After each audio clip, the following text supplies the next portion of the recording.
Welcome back, everyone, to the Deep Dive. Ready for another deep dive? We're tackling a topic today that's really important and I think super relevant to a lot of our listeners. We're talking about the Work Opportunity Tax Credit, WOTC for short. You've probably heard of it. But today we're going to be specifically looking at how it can be used to support employment for people with disabilities. And it's a really powerful tool, I think, sometimes. People hear tax credit and their eyes glaze over. Right. But this is about so much more than just saving money. It's about creating opportunities and building a more inclusive workforce. Absolutely. And that's what we're all about here at Pocket Right, empowering people with disabilities to live their fullest lives.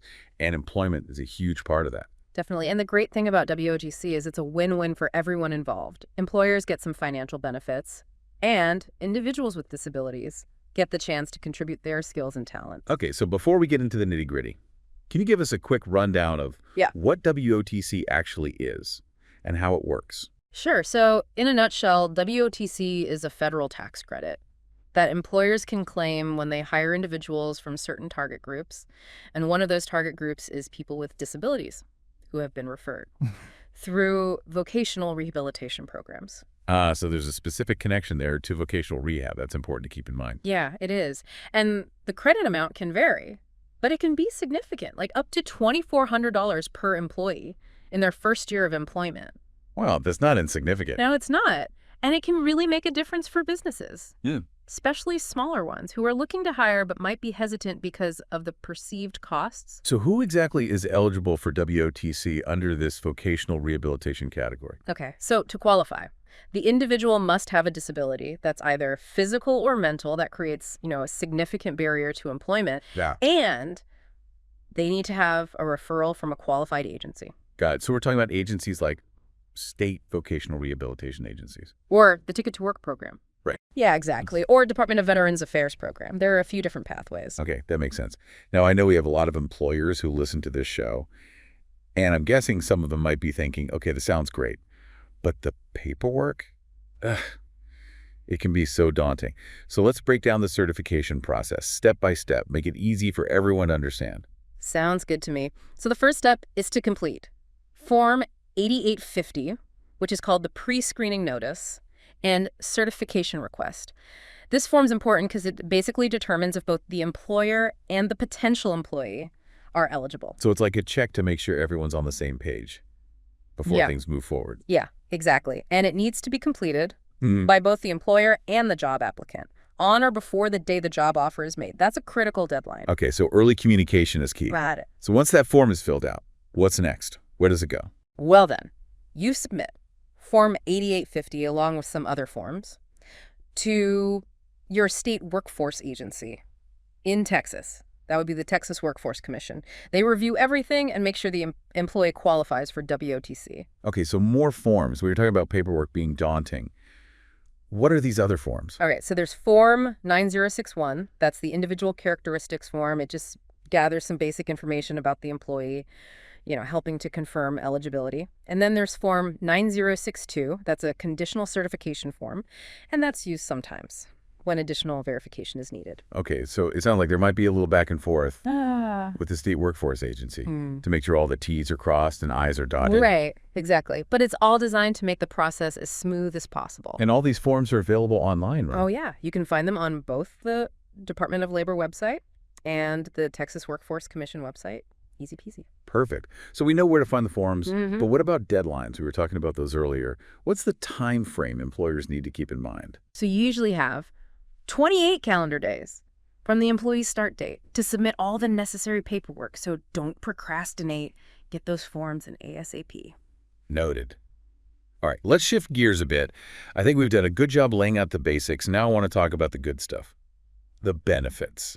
And I know we're not just talking about the financial incentives here, although those are definitely important. Absolutely. The financial benefits are great, don't get me wrong. But what really excites me about WOTC is the potential to create a more inclusive workplace, to really build a sense of community where everyone feels welcome and valued. I love that you're highlighting that because at the end of the day, it's about more than just dollars and cents. It's about creating opportunities for people with disabilities to showcase their talents and to feel like they're a part of something bigger. Couldn't agree more. And when you create that kind of environment, everyone benefits. You see increased morale, higher retention rates, and a more dynamic company culture overall. It's like a ripple effect. The positivity just spreads throughout the whole organization.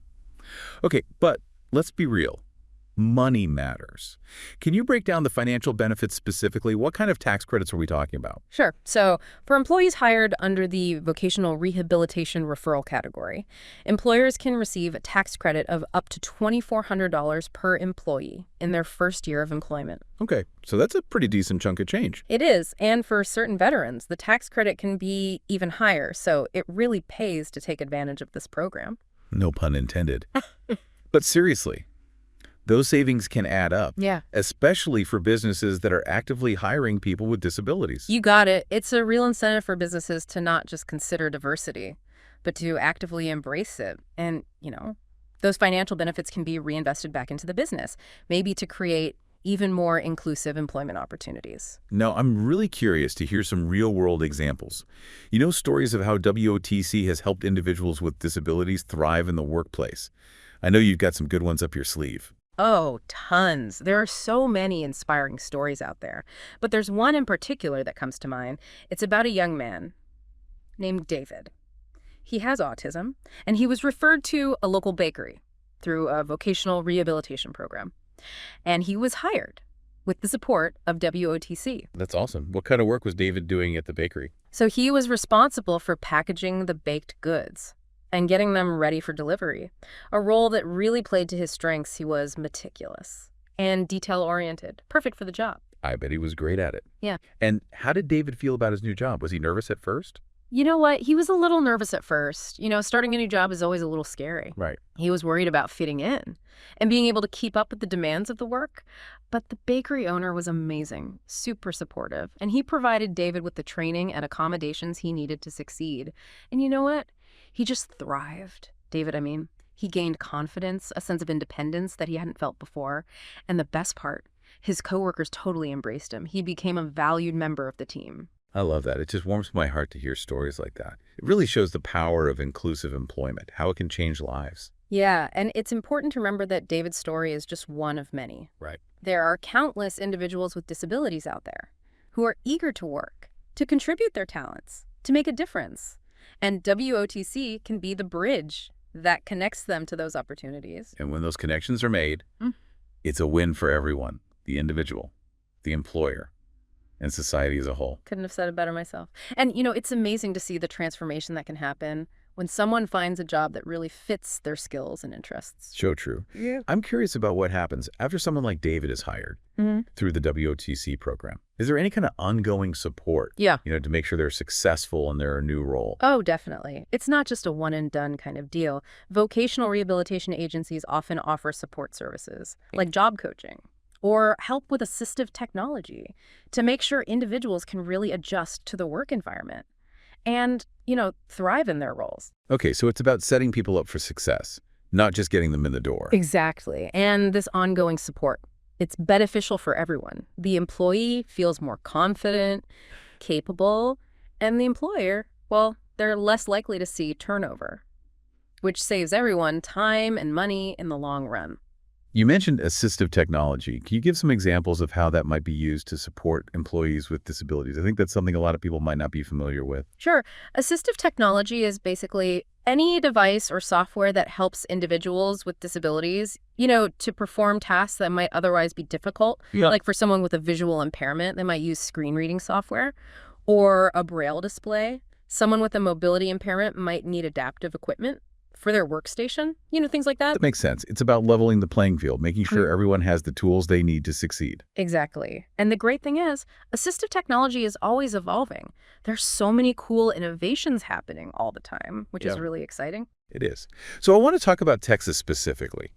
I know our state has a strong commitment to supporting people with disabilities and promoting inclusive employment. What kind of resources are available here for employers who are thinking about using the WOTC? Texas is actually doing some really great things in this area. The Texas Workforce Commission, or TWC as most folks call it, they are a fantastic resource. They offer support throughout the entire WOTC process. Like if you're an employer and you're feeling overwhelmed by the paperwork or you have questions, you can reach out to TWC for help. They'll walk you through it. Yep.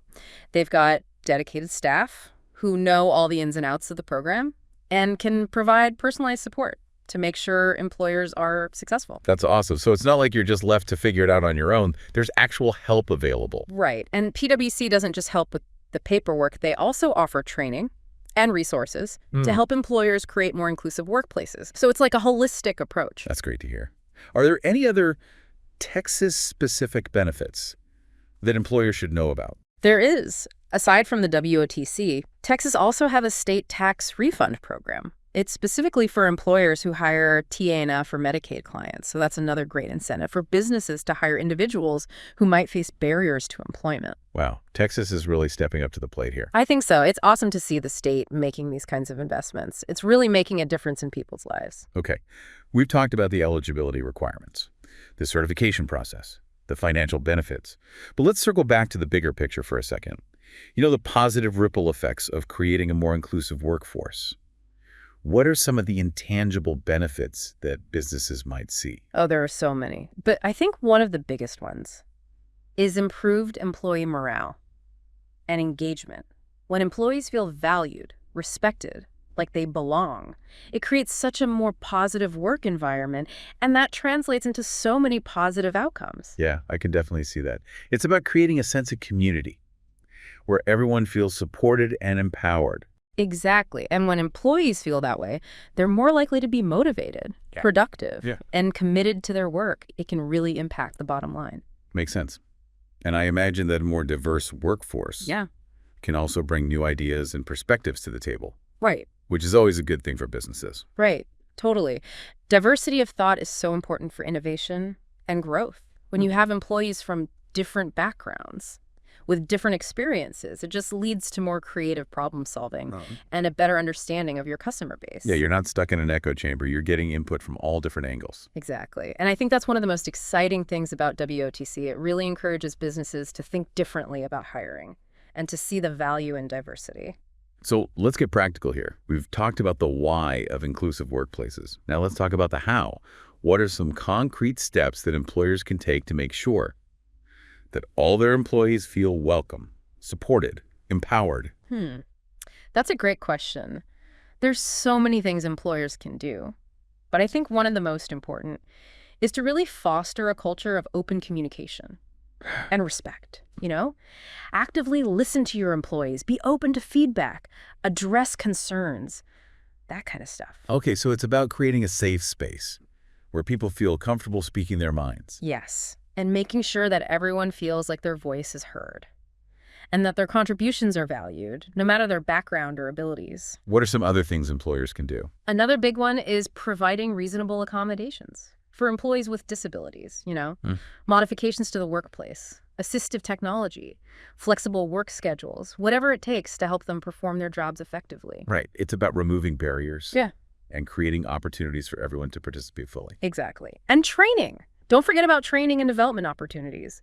Make sure everyone has a chance to learn and grow and to advance within the company. It's about investing in your employees. Totally. And then, just celebrate diversity. Create a workplace culture where everyone feels like they belong. Maybe organize events or create employee resource groups. Just little things to foster that sense of community. I love that. So it's really a multifaceted approach. It is. But it doesn't have to be overwhelming. Even small changes can make a big difference. Well said. Now, I know we've been focusing a lot on the benefits for employers, but I want to acknowledge the incredible impact that inclusive employment has on the lives of individuals with disabilities. It can be life-changing. Absolutely. For so many people with disabilities, finding a job that they love, it gives them a sense of purpose, independence, financial security. It can boost their self-esteem and help them build social connections. It's pretty amazing. Yeah, it's more than just a paycheck. It's about empowerment and social inclusion. Exactly. And, when we talk about inclusive employment, we're not just talking about doing the right thing, although that's definitely part of it. We're talking about tapping into a huge pool of talent. That often gets overlooked. Yeah, it's about recognizing the unique skills and abilities that people with disabilities bring to the table. And when we do that, everyone wins. The individual, the employer, and society as a whole. It's a beautiful thing. Yeah, it really is. It's about creating a world where everyone feels like they have something to offer. It's funny. We often talk about person-centered planning, when it comes to supporting people with disabilities. How does that concept, how does that fit in with the WOTC and inclusive employment? That's a good question. So person-centered planning is really about empowering individuals to make choices about their own lives, Right. including their employment goals. Mm. So when we apply that to WOTC, it means involving the individual in every step of the process, from like exploring different career options to navigating the certification process to finding the right job fit. So it's not just about finding any job, it's about finding the right job, one that aligns with the person's interests and skills. Exactly. And when individuals are involved in that decision-making process, they're more likely to be, motivated and engaged and ultimately successful in their employment journey. And I'm guessing that care centers play a pretty big role in making that happen. Absolutely. Care center staff can work really closely with individuals to help them figure out their strengths, explore those career options, and develop a plan that really supports their needs and goals. Awesome. So it's like a team effort. The individual, Yeah, the care center, the employer, everyone working together. it really is. And when those partnerships are strong, the results can be incredible. Okay, we've talked a lot about the benefits of inclusive employment for individuals with disabilities, for businesses, but what about the benefits for society as a whole? Well, that's a great point to bring up, because when we create a society where everyone has the opportunity to contribute their talents, to participate fully, it benefits all of us. Right. Makes sense. It's about creating a more just and equitable society where everyone has a chance to reach their full potential. Exactly. And when we tap into the full potential of everyone, of our diverse population, we create a stronger, more vibrant, more innovative society. It's a win-win for everyone. I like that. A win-win for everyone. Okay, so as we wrap up our deep dive here, I just want to remind our listeners that if they're looking for more information on how to leverage the WOTC or how to create a more inclusive workplace, they can visit Pocket, the AI-powered operating system for care centers, at www.pocket.cm. Yeah, that's right. Pocket offers a ton of resources and support for care centers that are, committed to creating those inclusive and empowering environments. All right, so we covered a lot of ground today, from eligibility requirements to the certification process, to the amazing benefits of WOTC and the importance of building inclusive workplaces.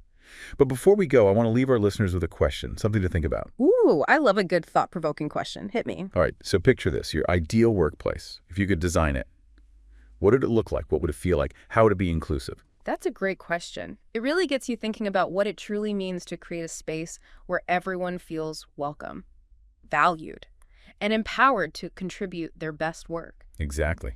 And maybe, just maybe, by asking ourselves that question, we can start taking those small steps towards building that ideal, one inclusive workplace at a time. One step at a time. I love it. Well, thank you for joining us on this deep dive into the WOTC and inclusive employment. It's been a really inspiring conversation. Absolutely. I hope our listeners feel, energized and motivated to go out there and create some positive change. And remember, keep learning, keep growing, and keep building a more inclusive world. We'll see you next time on The Deep Dive.